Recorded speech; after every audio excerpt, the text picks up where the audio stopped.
Tally tutorial part 33। पिछले part में हमने देखा था अकाउंटिंग साइकिल। इस पार्ट में हम देखने वाले बैलेंस शीट। बैलेंस शीट को समझने वाले। बैलेंस शीट आपके लिए शायद ये टर्म नहीं रहेगी, तो वीडियो पूरा देखिएगा। मतलब थोड़ा सा एक्सप्लेनेशन है लेकिन बहुत यूजफुल है, क्योंकि बैलेंस शीट ये टर्म आपको पता रहना चाहिए। नाम तो सुना होगा आपने, बैलेंस शीट। तो चलिए बैलेंस शीट के बारे में डिटेल में जान लेते हैं। सबसे पहले हम जान लेते हैं ये स्टेटमेंट को। It is a statement of affairs, it is not an account because there is no credit and debit side in the balance sheet. याद रखिए, बैलेंस शीट में क्रेडिट और डेबिट साइड नहीं होती है, ये स्टेटमेंट ऑफ अफेयर्स रहता है।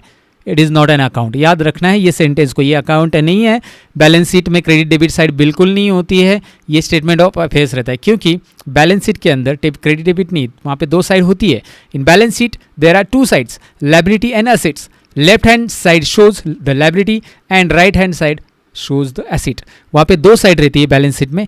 लेफ्ट हैंड साइड हमेशा लायबिलिटी शो करती है, right hand side asset show करता है, जो कि हम बैलेंस शीट में देख चुके हैं पहले भी प्रैक्टिकल में। लेकिन बैलेंस शीट आगे चलकर भी हम डिटेल में देखने वाले। अलग अलग एंट्री जब हमारी होगी तो बैलेंस शीट हम देखेंगे। बैलेंस शीट में लायबिलिटीज और असेट ये दो साइड रहता है, और हमारा जो इंडियन अकाउंटिंग है उसमें लेफ्ट साइड में लायबिलिटीज रहता है, राइट साइड में असेट रहता है। हाँ, हम उसे टैली के अंदर स्विच भी कर सकते हैं। लेफ्ट में असेट है, लेफ्ट में एसेट रख सकते हैं, राइट में लायबिलिटीज भी रख सकते हैं। वो टैली ने दिया है आपको ऑप्शन। या बैलेंस शीट को हम वर्टिकल फॉर्मेट में भी व्यू कर सकते हैं। वो सारी चीज़ें हम सीखने वाले बैलेंस शीट के बारे में।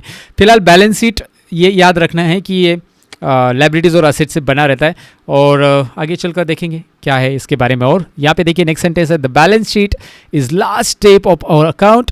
After closing the balance sheet we get the detail information related to the company capital, company loans, current liabilities, fixed asset, investment, current assets. Balance sheet must be tally in the both the sides, that is assets side and liability side. ये sentence जरा अंग्रेजी में समाचार था, मैं हिंदी में बता रहा हूँ, don't worry about it. Balance sheet is the last step of our account. हमारे अकाउंट का आखिरी स्टेप बैलेंस शीट होता है। ये तो आपको समझ गया होगा, क्योंकि हमें जब अकाउंट फाइनल करना रहता है तो बैलेंस शीट बनाना कंपलसरी, जरूरी है, मतलब बनाना ही है यार।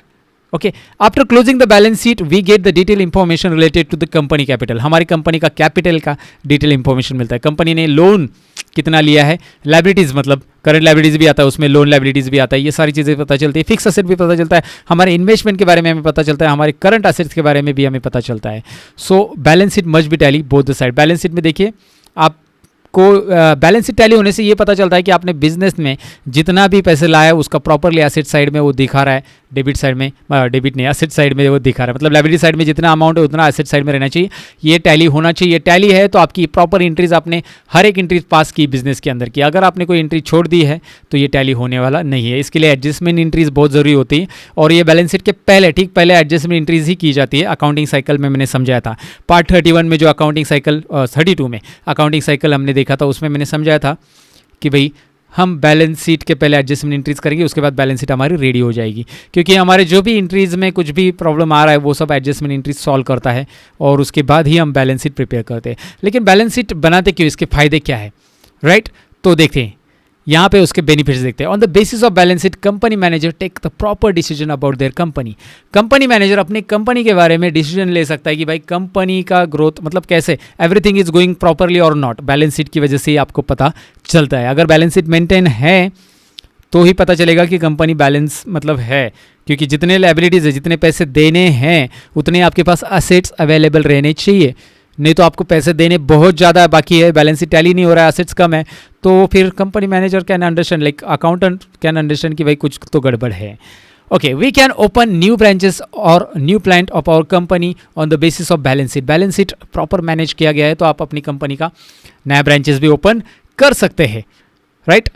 नया ब्रांचेस, नया प्लांट ओपन कर सकते हैं। On the basis of balance sheet company declare dividend to share holder and interest to debenture holder, right? आपके कंपनी में जो इन्वेस्ट करने वाले हैं, जो आपकी कंपनी के ऑलरेडी शेयर खरीदे हैं, उनका डिविडेंड आप डिसाइड करोगे, और डिबेंचर होल्डर को इंटरेस्ट भी आप वहाँ पे क्या चार्ज करना है वो भी आप डिसाइड करोगे on the basis of balance sheet.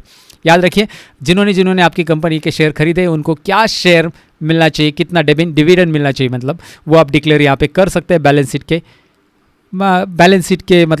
Sheet की मदद से। ओके, बैलेंस शीट अगर मैनेज है properly. Every company is balance sheet listed in stock exchange.